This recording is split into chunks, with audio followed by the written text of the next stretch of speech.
Мене ми е многу голема радост што за толку кратко време пак се сретнавме со еден убав повод еве на почетокот на годината. Ја исполнуваме желбата на нашиве деца кои станаа многу амбициозни и даваат се од себе. Јас го користам нивниот збор да дадеме се од себе, да биде ова убава приредба. Малку е поразлична од досега, па напредуваме, се надевам дека ќе имаме уште повеќе повод да се сретнуваме повеќе пати.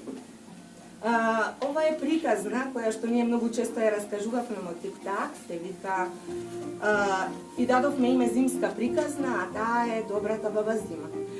Ние малку ја изменивме, додадовме нови ликови, ја изменивме, па не би биле ние ако нешто не промениме. Креативни сме и сакавме да направиме нешто ново, наше. Се надевам дека ќе ви се допадне.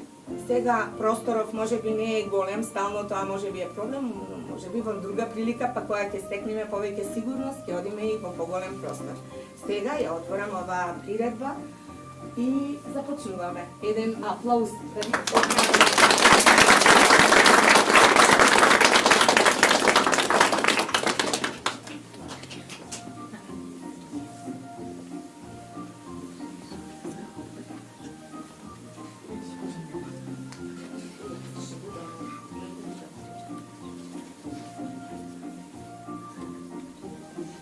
Одамна, во едно далечно место, живееше едно девојче по име Марија, со својата маќја и незината раздалена и мрзлива ќерка Елена.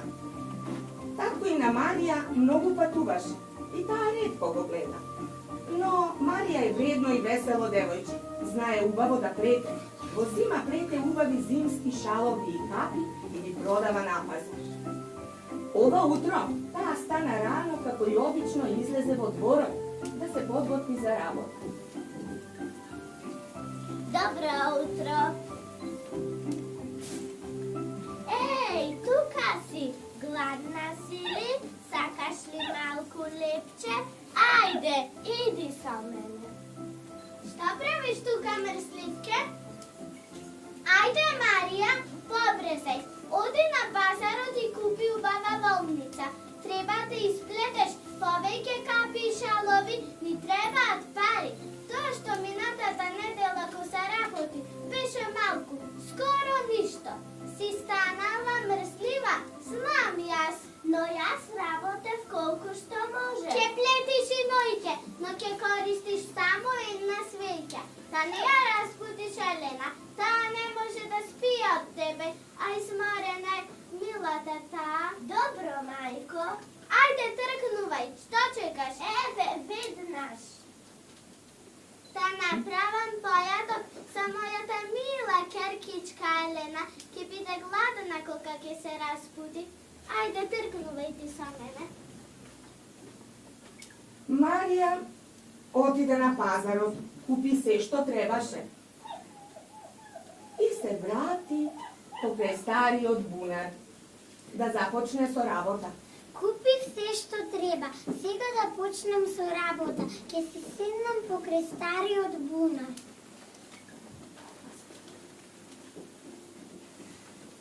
Уф, ми се здрвија прстите од плетење, но ке поработам уште малку. Ако се вратам веднаш дома, маштејата ке ми рече: мрзлива си, Марија. Уф, се буцнав, го извалкав шалот. Сега ваков никој нема да сака да го купи. Што да правам? Се сетив, ке го исчистам со малку вода.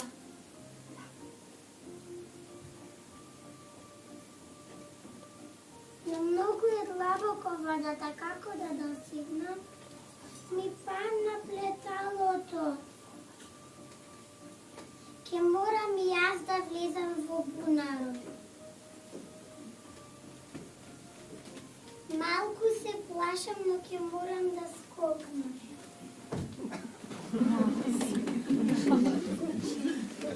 Марија се плашеше да скокне, иако бунарот беше празен, таа не ја виде водата. Ама уште повеќе се плашеше од налутената маќја, па затоа се реши да скокне. Каде сум јас? Какво е ова место?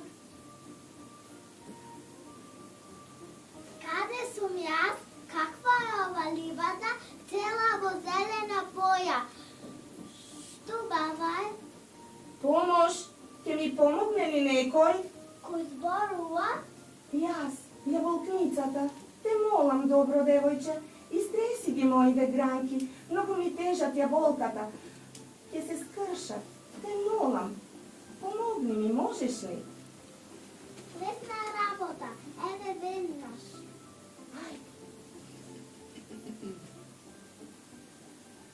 Ете готово. Уште да ги соберам. Благодарам, девојче, благодарам. Колку си вредна. Исто колку што си и убава. Земи колку сакаш јаболка и продолжи си го патот. Благодарам. Едно е доволно. Помош! Ќе ви помогне и некој?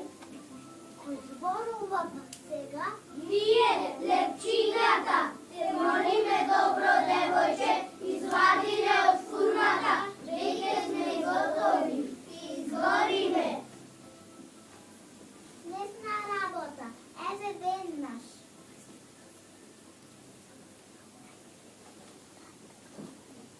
Само да ви ја одврзам рестилката.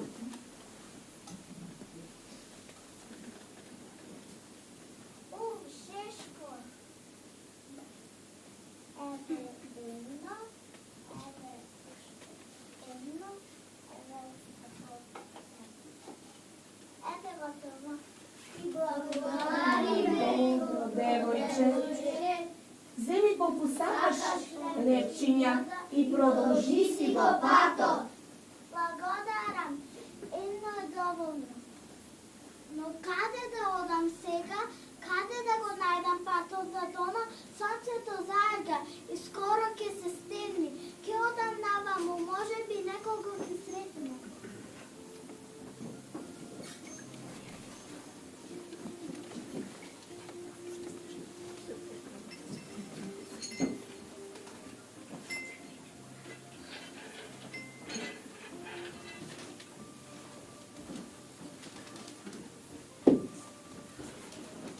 Марија шеташе. Го бараше патот за дома. Одеше час лево, час десно, но не можеше да го најде патот. Веќе се стемнуваше. Сонцето заоѓа, веќе е темно. Што блеска толку многу? Личи на куќа, но многу е осветлена и многу е убава. Кој ли живее таму? Ке трупнам, може би ке ми отвори. Нема никој, ке трупнам уште еднаш. Доаѓам! Добро вечер! Добро вечер! Јас сум Марија, го барам патот за дома, но изгледа се изгубив. Може ли да гледам да се згрејам? Влези, мило девојче.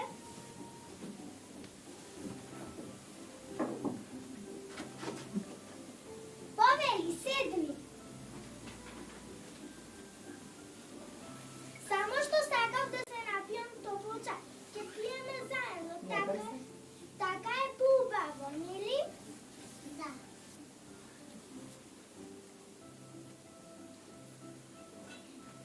Повели написе.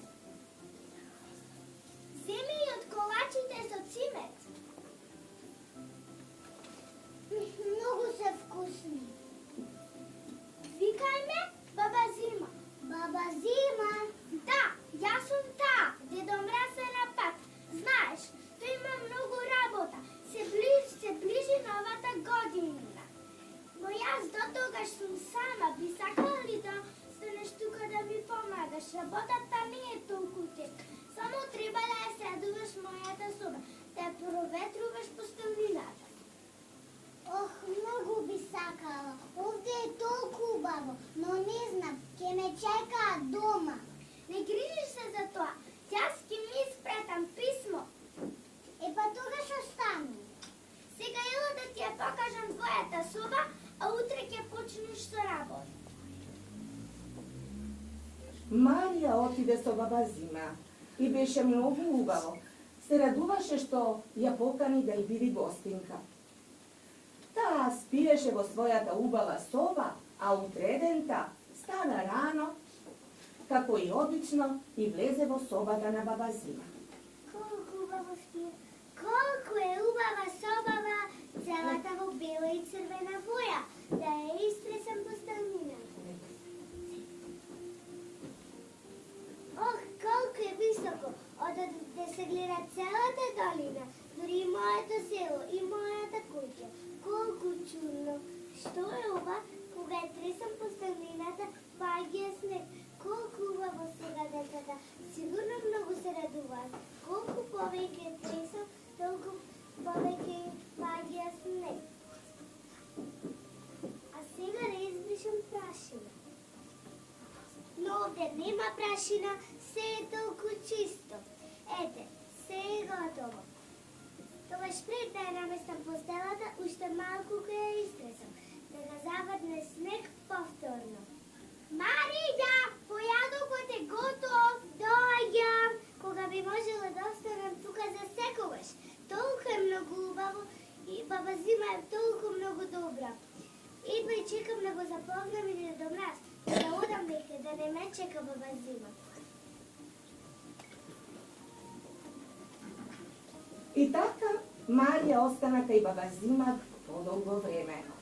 И помагаше и беше многу убаво, но доаѓаше време да се врати Дедо Мраз дома. Марија! Па баба Зима беше зафатена со многу работа, ги повика сите да ја помогнат. Баба Зима. Ја малку да ми помогнеш?